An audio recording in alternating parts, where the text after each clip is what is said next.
Everyone, আশা করি যে যেখানে আছেন সবাই খুব ভালো আছেন, সুস্থ আছেন, পরিবারের সাথে অবশ্যই নিরাপদে আছেন।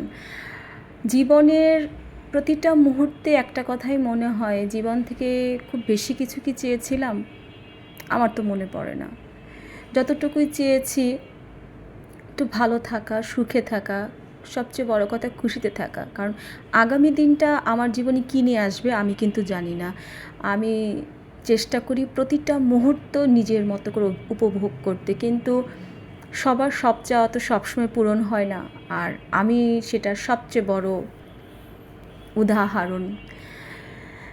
যাই হোক, জীবনের অনেক কিছুই চেয়েছিলাম, খুব ছোট কিছু কিছু চাওয়া ছিল, কিছু পেয়েছি। আর সবচেয়ে বড় যেটা দরকার ছিল সুখ, সেটাই আমি পাইনি। তো পাইনি কী করব, ভগবান আমার ভাগ্যে রাখেনি। যতটুকুই পেয়েছি এগিয়ে যাওয়ার চেষ্টা করছি, সামনে একটু ভালো থাকার চেষ্টা করছি। তো সবার কী অবস্থা, সবাই কেমন আছেন? আজকে ভাবলাম বাড়িতে যেহেতু বড় চিংড়ি আছে, একটু কিভাবে অন্য রকমভাবে চিংড়ি মাছটাকে রান্না করা যায়। কারণ ওই সব সময় একই রকম মালাইকারি বা চিংড়ি মাছ ভুনা বা চিংড়ি মাছ টমেটো দিয়ে বা চিংড়ি মাছ আলু দিয়ে একটু ঝোল করা, এটার বাইরে চিন্তা করলাম যে কিছু একটা করি। যেহেতু ঘরে সবসময় পোস্ত তো থাকেই, আমি রান্নাতে পোস্ত দিতে খুবই পছন্দ করি। তো চিন্তা করলাম যে পোস্ত দিয়ে আজকে চিংড়ি মাছটা করি একটু অন্যরকমভাবে, পোস্ত আর সরিষা বাটা দিয়ে।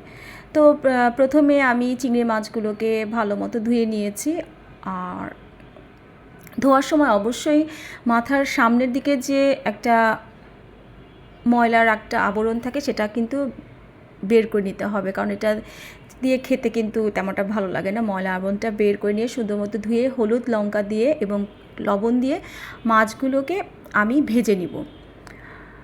মাছগুলো ভাজার সময় তেমন একটা বেশি কড়া করি না, কারণ চিংড়ি মাছ এমনিতেই নরম থাকে, আর যদি বেশি ভাজা হয় তাহলে একটা শক্ত হয়ে যায়। তো সেই কারণে ভাবলাম যে খুব অল্পভাবেই চিংড়ি মাছগুলো ভেজে নিচ্ছি। আর এখানে কিন্তু প্রথমে আমি উপকরণগুলো সব রেডি করে নিয়েছি।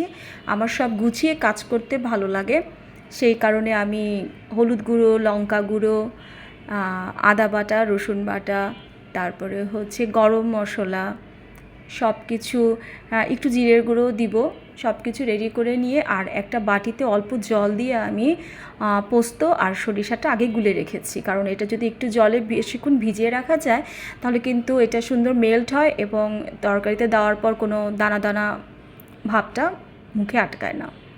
তো সব কিছু নিয়ে আমি রান্না তৈরি শুরু করলাম। মাছগুলোকে ভালো মতো ভেজে উঠিয়ে আস্তে আস্তে সব মশলাগুলো দিয়ে কষাবো। কষানো শেষ পর্যায়ে আমি অ্যাড করব সেই গুঁড়ো পোস্ত আর হচ্ছে সরিষা বাটা। পোস্ত দিয়ে কিন্তু বেশিক্ষণ নাড়াচাড়া করা যাবে না, তাহলে কিন্তু একটা তিতে ভাব তরকারিতে চলে আসবে।